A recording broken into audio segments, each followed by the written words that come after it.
Hola, ¿qué tal? Continuando con nuestro curso, hoy vamos a tocar el módulo 5 sobre los aspectos legales internacionales que rigen la investigación con seres humanos. La intención no es poder repasar cada uno de los artículos de cada uno de los documentos que nos sirven como guías y pautas internacionales en la ética en investigación con seres humanos. De tal manera que me voy a permitir mostrar los documentos, mostrar las partes más importantes que me parecen que debemos de suscribir o subrayar en esta charla y, por supuesto, ustedes tendrán que consultar los documentos en pleno, de tal manera que voy a compartir.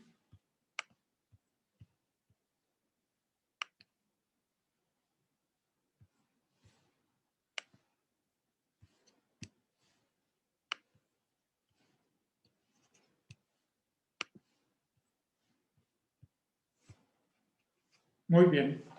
Entonces, este módulo 5, continuando con la importancia de la reglamentación nacional, ahora hablaremos de los aspectos internacionales.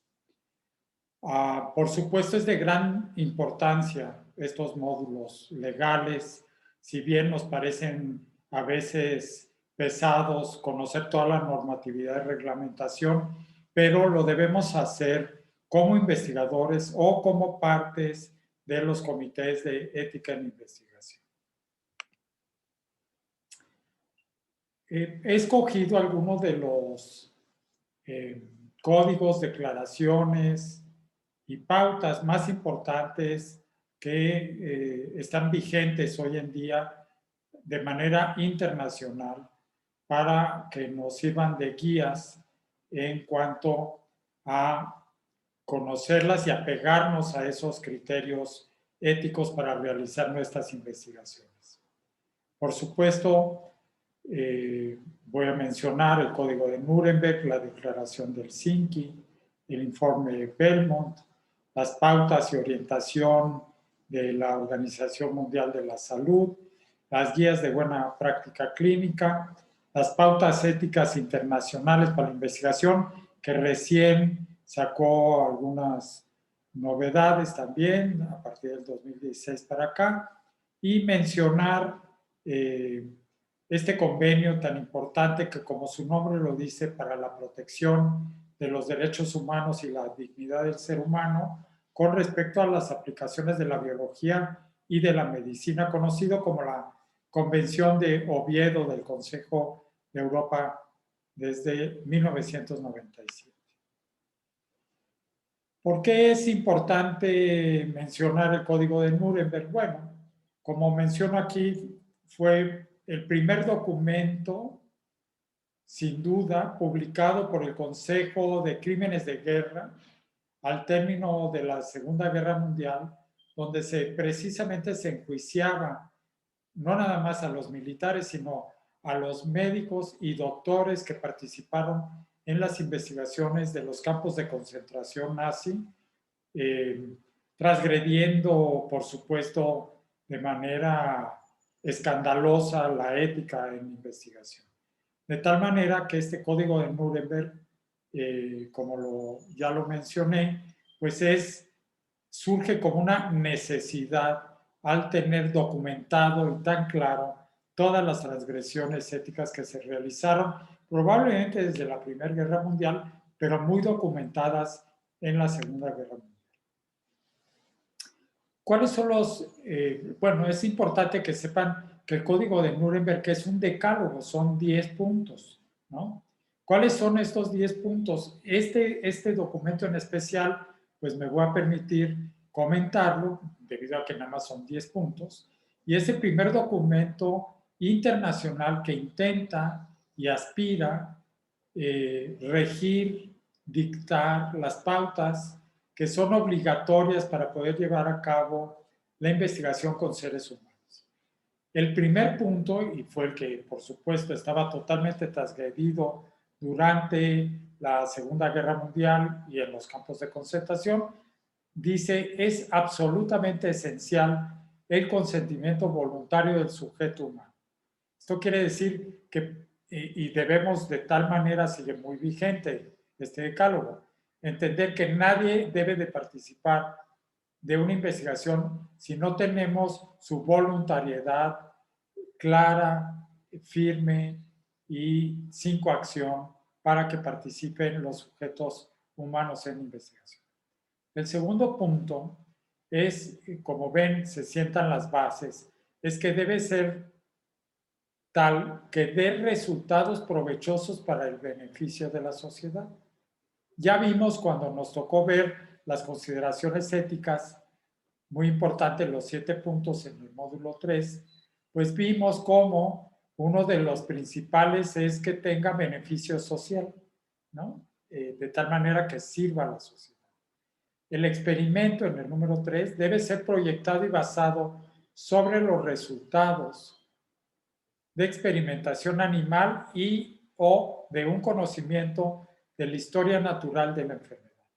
Esto quiere decir que sin duda tiene que haber un sustento, una base, un antecedente bibliográfico, un antecedente en la metodología que nos permita ir avanzando en el conocimiento que queremos adquirir.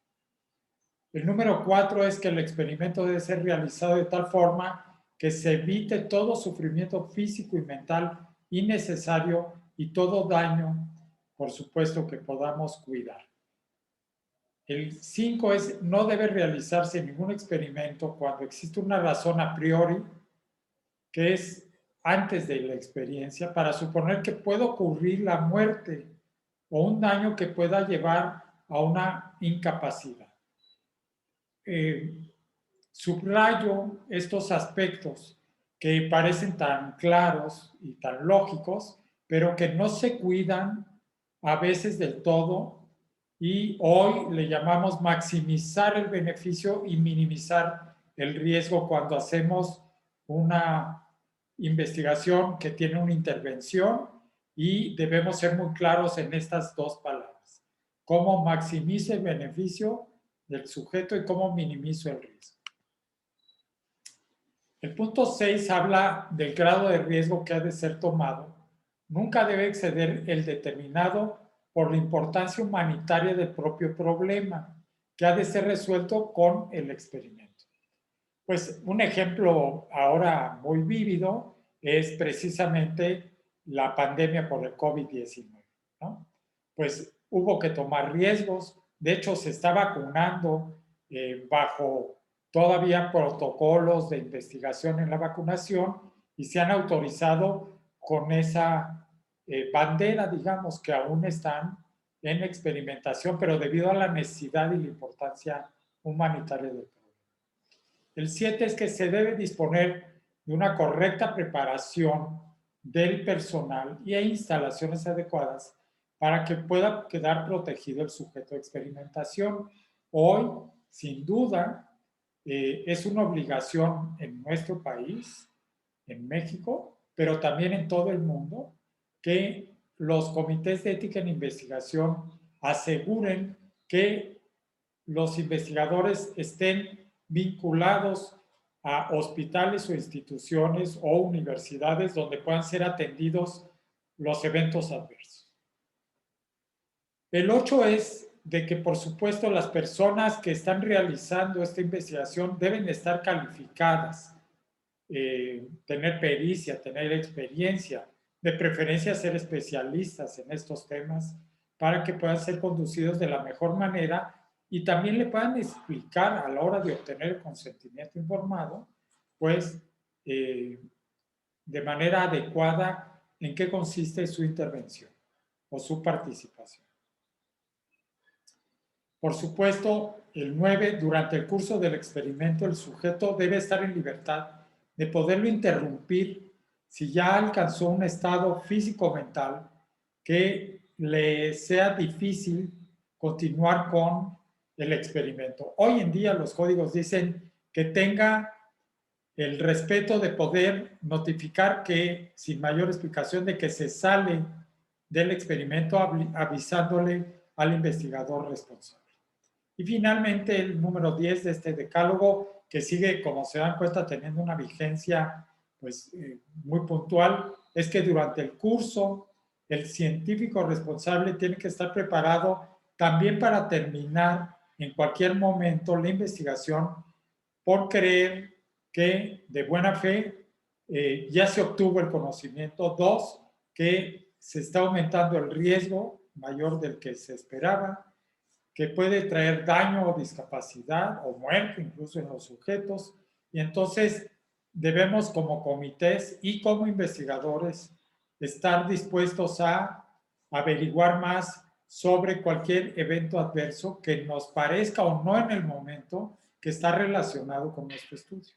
De tal manera que se fijan, este decálogo que tiene desde 1948 sigue teniendo vigencia porque sustenta de verdad, de manera muy fuerte, las bases éticas para llevar a cabo cualquier investigación con seres humanos.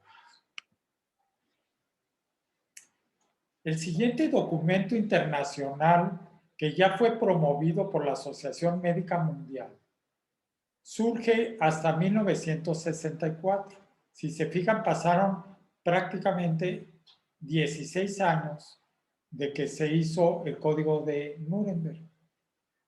En el Código de Nuremberg, la Asociación Médica Mundial y la propia Organización de las Naciones Unidas se estaban creando de manera muy incipiente. Y no fue hasta el año 64 en el país de Finlandia, en la ciudad de Helsinki, donde hay una asamblea, la 18ª asamblea de los médicos, donde ya habían más de 70 países en ese momento que fundaban esta Asociación Médica Mundial, donde se emite esta declaración de los principios éticos para poder llevar a cabo investigaciones médicas en seres humanos. Es importantísimo mencionar, que sepan ustedes, que esta declaración la pueden estar consultando y de hecho se actualiza, como menciona la propia diapositiva, casi cada 4 años, ¿no? Se va renovando, actualizando, porque pues cada vez tenemos nuevos retos éticos en biotecnología. Cuando nosotros les enseñamos a todos los investigadores que deben de poner que se apegan a los principios de la declaración del Helsinki, deben de saber a qué se refiere. Y me voy a permitir del número 3 al número 15, en esta entrada de la declaración del Helsinki, mencionar a qué se refiere que me quiero apegar a los principios éticos y soy un buen investigador ético para cuidar a los sujetos humanos. El primer punto, que es el número 3, dice: la Declaración de Ginebra de la Asociación vincula al médico con la fórmula de velar solícitamente y ante todo por la salud de mi paciente. Y el Código Internacional de Ética Médica afirma que el médico debe considerar lo mejor para el paciente cuando preste su atención médica. 2. El deber del médico es promover y velar por la salud, bienestar y derechos de los pacientes, incluidos los que participan en investigaciones médicas. El 3, que es el número 5 en esta declaración del Helsinki, es que el progreso de la medicina se basa en la investigación que en último término debe incluir estudios en seres humanos, porque los modelos biológicos no necesariamente son buenos modelos que luego se puede trasladar el conocimiento al ser humano. El siguiente punto es que el propósito principal de la investigación médica en seres humanos es comprender causas, evolución y efecto de enfermedades y mejorar intervenciones que tengan que ver con la prevención, diagnóstico y terapia de un paciente, de tal manera que se diferencia del actuar médico con la investigación, en que lo que quiere es obtener nuevos conocimientos, la investigación. En cambio, lo que quiere, los objetivos del médico es prevenir y promover la salud, ¿no? propiciando la misma. El punto siguiente habla sobre que la investigación está sujeta a normas éticas que sirven para promover y asegurar el respeto de todos los seres humanos, protegiendo su salud y sus derechos individuales. Debemos en este momento pensar, pegarnos a la Declaración Universal de los Derechos Humanos, que también se emitió desde 1948. El siguiente punto habla de que el objetivo principal de la investigación médica es generar nuevos conocimientos.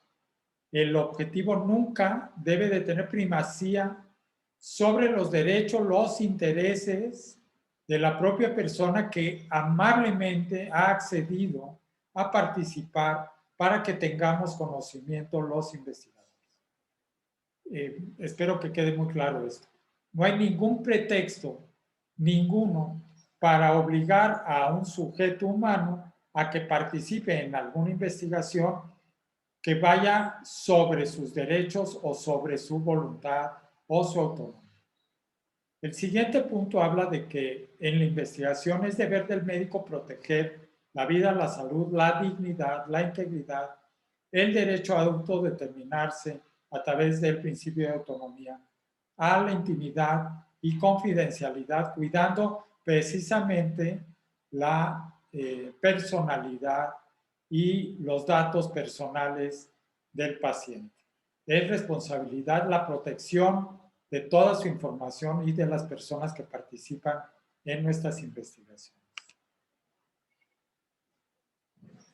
Los médicos deben considerar todas estas normas, estándares éticos, legales y jurídicos en cada país. Ya nosotros hablamos en el módulo previo, en el 4, sobre la legislación y reglamentación en nuestro país, que si se fijan, pues está perfectamente concatenada con la normatividad y estándares internacionales. La investigación debe realizarse de manera que reduzca al mínimo el posible daño al medio ambiente. Por primera vez desde 1964 ya se hablaba de cuidar no solo al sujeto humano, sino a la vida vegetal y animal que nos rodea si la utilizamos en las investigaciones. El punto 12 habla sobre que la investigación en seres debe ser llevada a cabo solo por personas con educación, formación, calificaciones científicas y éticas apropiadas. La investigación en pacientes o voluntarios sanos necesita la supervisión de un médico u otro profesional especializado, competente y calificado apropiadamente. La idea es que no dejemos nunca de lado la importancia de cuidar de manera íntegra en su dignidad y en su corporeidad y en su cuerpo a los sujetos que amablemente nos ayudan en la investigación. El siguiente punto habla que los grupos que están subrepresentados deben tener un acceso apropiado a participar. ¿Qué quiere decir esto? De repente no metemos a grupos porque pues nos parece que políticamente puede ser más difícil o no necesariamente ese grupo no necesariamente puede ayudarnos a obtener mayor información de lo que estamos buscando. Este punto es importantísimo porque la universalidad en nuestra clasificación y en los criterios de que ingresen a nuestro proyecto debe ser lo más universal posible en cuanto a género, a sexo, a edad de los pacientes. El siguiente punto se refiere a que el médico que combina la investigación con la atención, ojo, esto pasa muy frecuentemente en los hospitales, tenemos pacientes que estamos atendiendo, pero también al mismo tiempo queremos desarrollar investigación, ¿no? Solo podrá hacerse esto en la medida que se acredite un justificado valor potencial para obtener una mejora en la atención de los pacientes de la institución. En otras palabras, un valor potencial preventivo, diagnóstico, terapéutico una mejora en que podamos nosotros estandarizar la ayuda a los pacientes. Y finalmente el punto 15, asegurar en algunos casos, estoy hablando a nivel internacional, la compensación y o tratamiento apropiado para todas las personas que pueden sufrir algún daño durante la participación.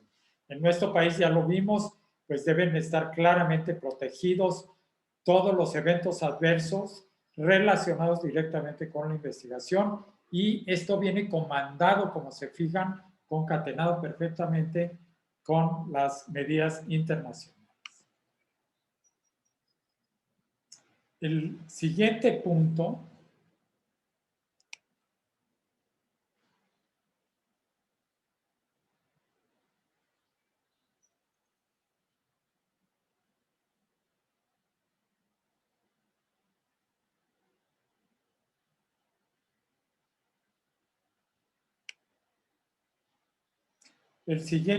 me quiero referir al informe Belmont.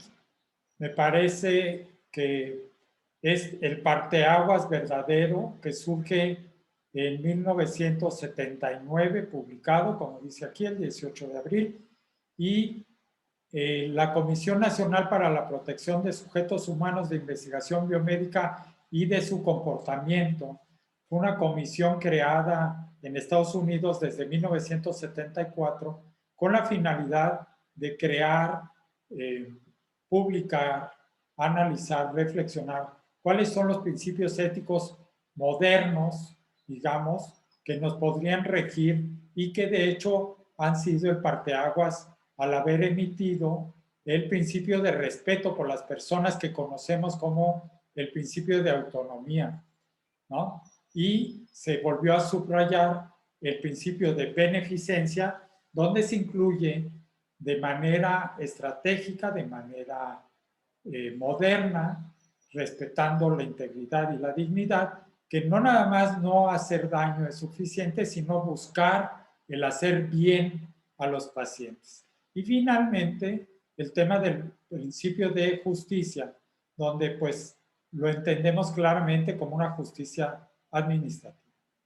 Y me voy a permitir comentar un poco, sobre todo, no todo el documento, les recomiendo lo lean, sino las aplicaciones, cuáles son del principio, de estos principios de respeto, beneficencia y justicia, pues el consentimiento informado, aclarar y valorar muy bien los riesgos y beneficios y seleccionar de manera adecuada todos los sujetos que incluyamos en nuestra investigación.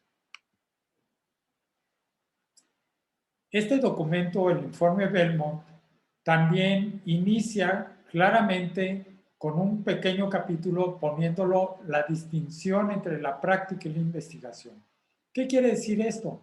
Que si bien los principios que están mencionados se aplican en ambos casos, se aplican de manera diferente y también vuelven a recalcar lo ya mencionado en el Helsinki e incluso en el Nuremberg, donde nunca los intereses de la investigación pueden sobrepasar a los intereses del propio sujeto de investigación. Esto es, siempre deberemos cuidar primero la salud y el beneficio del paciente por sobre todo lo importante que pensemos que es nuestra investigación.